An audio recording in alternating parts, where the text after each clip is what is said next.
3 baca pres bicara gagasan yang diinisiasi oleh Mata Najwa, kemudian bekerja sama dengan UGM. Di sana kita bisa melihat bagaimana kualitas dari 3 orang baca pres. Kesimpulan saya, Anies Baswedan ngomongnya bulet, Ganjar Pranowo paling solutif, dan ayah Prabowo panik dan jago joget.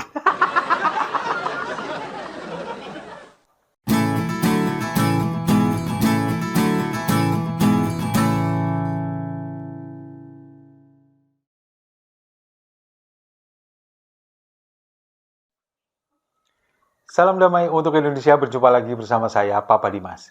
Info kali ini datangnya dari 3 baca pres bicara gagasan yang diinisiasi oleh Mata Najwa, kemudian bekerja sama dengan UGM. Di sana kita bisa melihat bagaimana kualitas dari 3 orang baca pres. Kesimpulan saya, Anies Baswedan ngomongnya bulet, Ganjar Pranowo paling solutif, dan ayah Prabowo panik dan jago joget.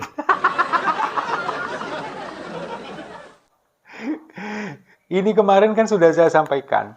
Ini rame sekali di timeline, di media sosial. Bagaimana 3 orang baca pres ini kemudian menyampaikan gagasan mereka di acara 3 baca pres bicara gagasan yang diinisiasi oleh Mata Najwa bersama dengan Narasi TV, kemudian juga bekerja sama dengan UGM. Lokasinya pun juga di UGM. Kampus yang meluluskan 2 baca pres ini, Ganjar Pranowo dan juga Anies Baswedan. Nah, kita ke Anies dulu ya. Kita ambil garis besarnya saja. Yang disampaikan oleh Anies itu adalah tetap seperti kayak kemarin-kemarin. Dia selalu berbicara masalah keadilan, prinsip kesetaraan, kemudian juga pemerataan, keberpihakan, kebebasan berbicara, tetap juga menyenggol-nyenggol masalah Konoha, Wakanda. Nah, itu yang dibicarakan oleh Anies Baswedan. Kemudian ada satu yang saya soroti di apa yang disampaikan oleh Anies Baswedan ketika berbicara masalah UMKM. Kemudian berbicara masalah kredit yang murah, kredit yang mudah, pelaku UMKM harus diprioritaskan untuk mendapatkan akses, mendapatkan kredit, kemudian untuk memasarkan produk mereka. Itu baru bicara gagasan. Sementara yang dilakukan oleh Pak Ganjar di Jawa Tengah, itu sudah bukti nyata. Jadi Anies ini sudah ketinggalan 1 langkah ya. Karena apa? Karena dia dulu ketika menjadi gubernur DKI, programnya sih ketika awal janji kampanye, OKOC itu kan juga muluk-muluk. Pembelinya kita carikan, produknya kita pasarkan, kemudian kita modali. Terus penjualnya ngapain? Dan pada akhirnya nggak jalan sama sekali.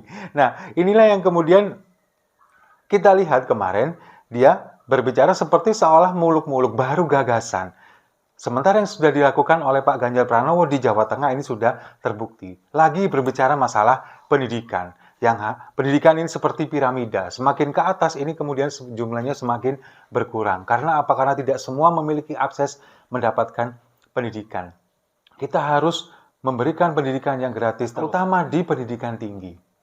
Nah, sementara yang dilakukan oleh Pak Ganjar di Jawa Tengah ini adalah fokus kepada pendidikan vokasi, pendidikan yang berbasis skill dan keterampilan, dan itu diwujudkan di SMK Negeri Jawa Tengah.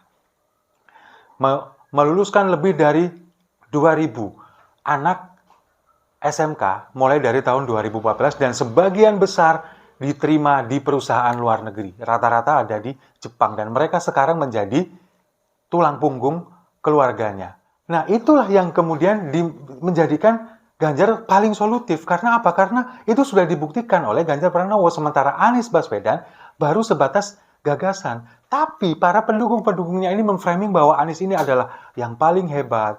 Kemudian dia berbicara layaknya menjadi seorang presiden. Dan kalau saya melihat, justru malah ini membuat saya menjadi geli.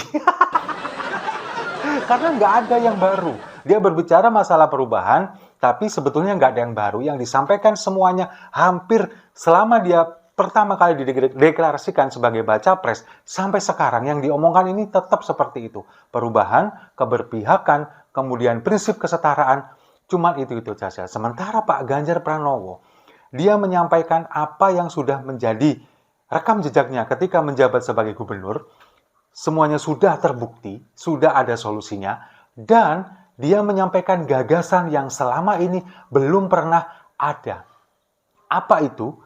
Yang paling baru adalah ketika dia menyampaikan bahwa sumber daya manusia, ketika dia kemudian ada di birokrasi, kemudian mereka ini ada sebagai pemimpin, harus ditunjang dengan AI, Artificial Intelligence. Ini yang kemudian tidak dipikirkan oleh baca pres yang lain.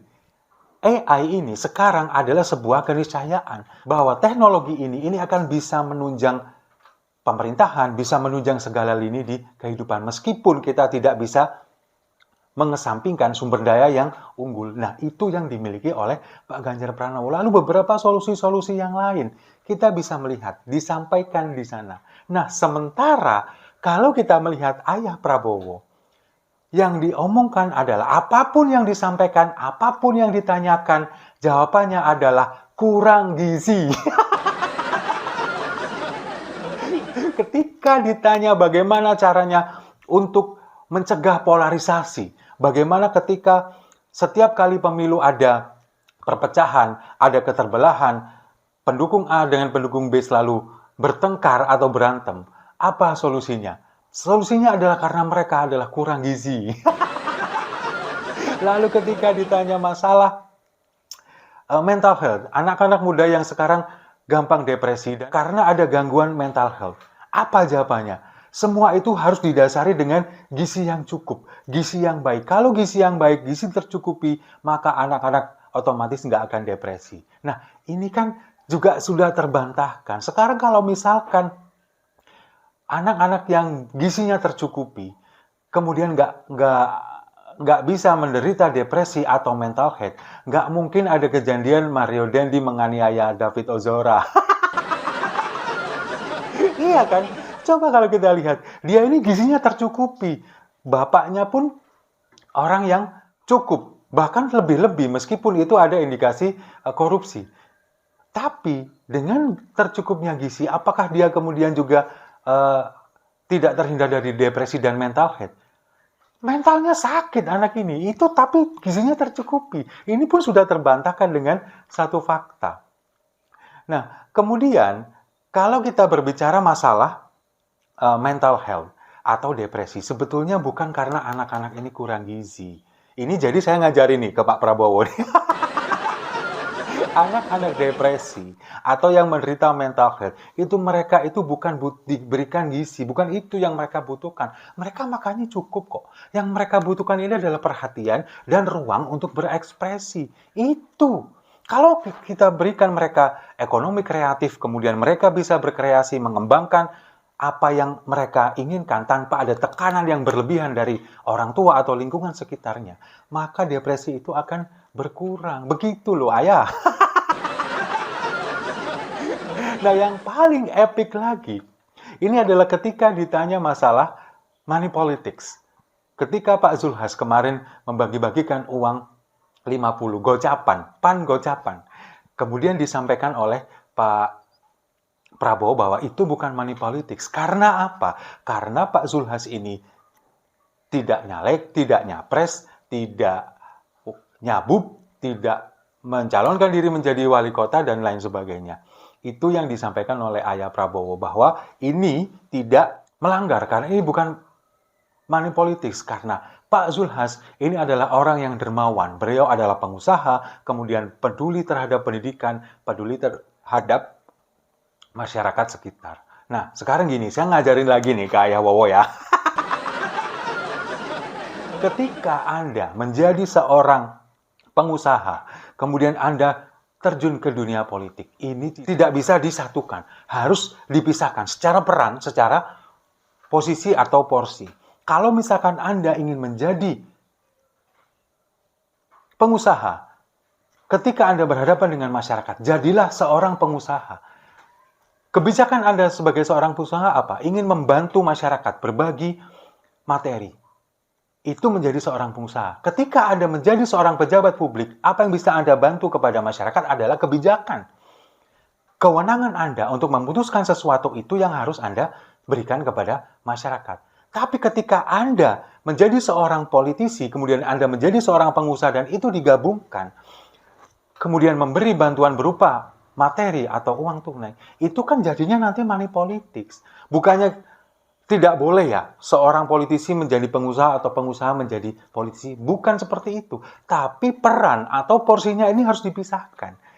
Seorang politisi ini kemudian memberikan bantuan kepada masyarakat dalam bentuk kebijakan, dalam bentuk policy. Sementara seorang pengusaha memberikan kepada masyarakat ini bantuan berupa materi, itu harus dipisahkan. Kalau digabung jadinya yang money politics. Masa seperti itu Ayah Wowo nggak paham sih?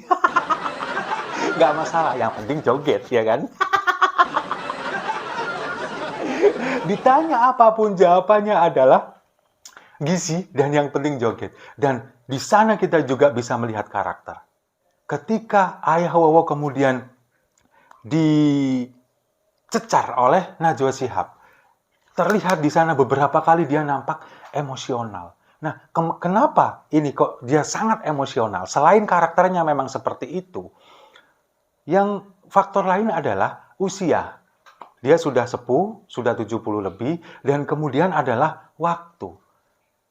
Orang yang kemudian seusia Pak Prabowo, kemudian diberi waktu di jam terakhir, di jam 8 malam, sampai dengan jam 10.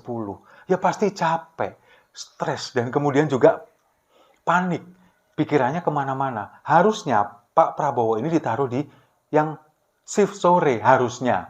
Tapi ini kan yang shift sore Anies, kemudian shift petang Pak Ganjar, dan shift malam Pak Prabowo. Nah inilah mungkin yang membuat dia kemudian merasa gagal, merasa kemudian panik, gagap, dan tidak siap dengan apapun yang disampaikan. Nah inilah akhirnya yang kita bisa menyimpulkan bahwa dari 3 baca pres ini siapa yang benar-benar siap menjadi Presiden RI di 2024. Ini baru penyampaian gagasan. Belum nanti ketika debat, ketika mereka sudah mendaftarkan diri, kemudian ketika sudah ada capres dan cawapres, ketika debat ini akan menjadi lebih sangat menarik dan lebih siap untuk menjadi Presiden Indonesia, kita bisa melihat siapa orangnya. Dan satu kesimpulan, ketika kita melihat acara itu, cuma satu yang bisa kita sampaikan. Ganjar paling solutif. Setuju ya? Kalau setuju, mari kita minum kopinya sama-sama untuk Pak Ganjar yang solutif.